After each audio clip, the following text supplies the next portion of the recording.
नमस्कार, सच्ची रिपोर्ट में आपका स्वागत है और मैं हूं आपके साथ निकिता श्रीवास्तव। आइए रुक करते हैं आज की तमाम बड़ी खबरों का। रुड़की पहुंचे राष्ट्रवादी जन लोक शक्ति पार्टी के राष्ट्रीय अध्यक्ष शेर सिंह राणा ने मेवात की घटना पर गहरा अफसोस जताते हुए कहा कि कुछ असामाजिक तत्वों के कारण मेवात में बड़ी घटना घटी, जिसकी वह कड़े शब्दों में निंदा करते हैं।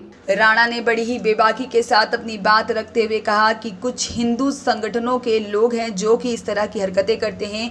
उन्होंने कहा कि जिस तरह से पाकिस्तान और चीन की एजेंसी भारत को नुकसान पहुंचाना चाहती है, उसी तर्ज पर कुछ हिंदू संगठनों में खुराफाती लोग मौजूद हैं जो हिंदू मुस्लिम के बीच भाईचारा नहीं देखना चाहते। वही लोग इस तरह की घटनाओं को अंजाम दे रहे हैं। उन्होंने कहा है कि भारत देश ऋषि मुनियों और दरवेशों का देश है, जहां सभी धर्मों के लोग आपसी भाईचारे और आपसी सौहार्द के साथ रहते हैं, लेकिन कुछ ताकतें इस देश की तरक्की में नाखुश नजर आती है और इस तरह की घटनाओं को अंजाम देती है, जिसकी वह कड़े शब्दों में निंदा करते हैं। उन्होंने कहा है कि हिंदू संगठनों में काफ़ी अच्छे और बेहतर सोच रखने वाले लोग भी मौजूद हैं, लेकिन कुछ खुराफातियों के कारण मेवात में बड़ी घटना घटी, जबकि इससे पहले भी इस तरह की यात्राएं निकाली जा रही थी। इस बार ही ऐसा क्यों हुआ जो दंगे की नौबत तक आ गई। उन्होंने कहा कि हिंदू मुस्लिम के बीच ऐसा आपसी सौहार्द बने कि दूसरे देश भी उनसे सबक ले सकें। देखिए, मेरा ये कहना है कि जो हमारे बहुत सारे संगठन हैं, बजरंग दल है, विश्व हिंदू परिषद है और भी अनेक संगठन हैं, वो लोग क्या चाहते हैं? क्या वो वही चाहते हैं जो पाकिस्तान की आईएसआई या जो चाइना की एजेंसी है वो चाहते हैं हमारे देश में?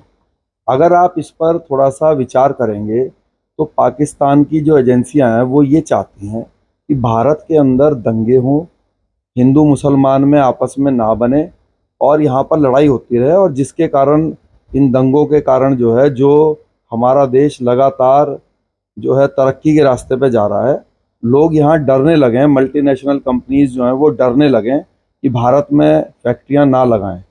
तो अगर हम इस तरह का माहौल पैदा कर रहे हैं और उसमें हम लोग वही काम कर रहे हैं जो दूसरे देश की एजेंसियां चाहते हैं, तो हमें विचार करने की ज़रूरत है, क्या हम देशभक्त हैं?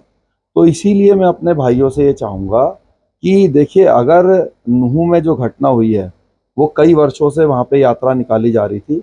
अगर मुसलमान इस वजह से वहाँ पे दंगा कर रहे हैं कि हम हिंदू धर्म को मानने वाले, सनातन धर्म को मानने वाले लोगों को यात्रा नहीं निकालने देंगे, तो फिर मैं मुसलमानों के खिलाफ हूँ और सख्त से सख्त उनके साथ जो है जो भी हो सकता है वो किया जाना चाहिए। लेकिन क्योंकि ये कई वर्षों से यात्रा निकल रही थी, कभी कोई डिस्प्यूट या कभी कोई प्रॉब्लम नहीं आया। इसी बार क्यों आया? वो इसलिए आया क्योंकि कुछ खुराफाती लोग जो इन संगठनों से भी वास्ता रखते हैं, इस संगठन में बहुत अच्छे लोग हैं, बहुत धार्मिक लोग हैं, लेकिन कुछ खुराफाती लोग जो इस तरह की बात बोल रहे थे कि भाई तुम्हारे जीजा आ रहे हैं या फिर तुम अपने दामाद का ध्यान रखो, हम आ रहे हैं, तो उस कारण से जब आप किसी को चैलेंज करेंगे तो मुझे लगता है कि फिर प्रतिक्रिया होगी और माहौल भी खराब होगा। तो मेरा निवेदन है, देश में कोई भी जो अपने आप को राष्ट्रवादी मानता है उसको ये विचार करना चाहिए कि पाकिस्तान फेल क्यों हुआ, पाकिस्तान आज उस स्थिति में क्यों पहुंच गया कि वहाँ पे रोटी के भी लाले हैं।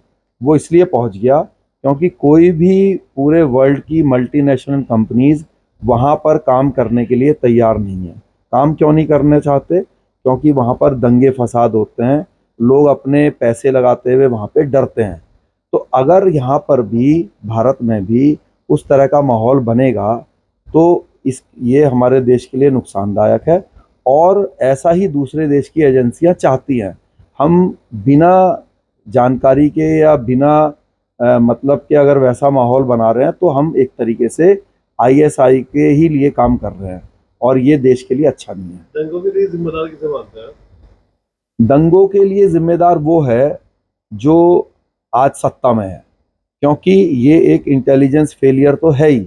इसके अलावा मुझे ऐसा भी लगता है, अगर सिर्फ नूह दंगों की मैं बात करूं, तो क्योंकि के कुछ समय से राजपूत और गुजर भाइयों को लेकर हरियाणा के अंदर सम्राट मिहिर भोज जी को लेकर थोड़ी आपस में मनमुटाव चल रहा था, और इस बात के लिए एक संघर्ष चल रहा था कि सम्राट मिहिर भोज किस जाति और किस समाज में पैदा हुए। तो क्योंकि के फरीदाबाद जो लोकसभा है, वहाँ पे केंद्रीय मंत्री जो कृष्ण पाल गुर्जर का वो लोकसभा क्षेत्र लगता है, नूह जो है, और वो फरीदाबाद से ही सांसद हैं। तो मुझे लगता है कि शायद ऐसा महसूस किया गया होगा कि बिना राजपूत वोट के तो लोकसभा सीट फरीदाबाद की वो नहीं जीत सकते। तो इसके पीछे कोई षड्यंत्र भी हो सकता है। मेरा तो सरकार से निवेदन है कि इस पर भी एक उचित जांच की जाए कि कहीं ऐसा तो नहीं है कि वोट बैंक को बढ़ाने के लिए ये षड्यंत्र किया गया हो। आरिफ नियाजी की रिपोर्ट।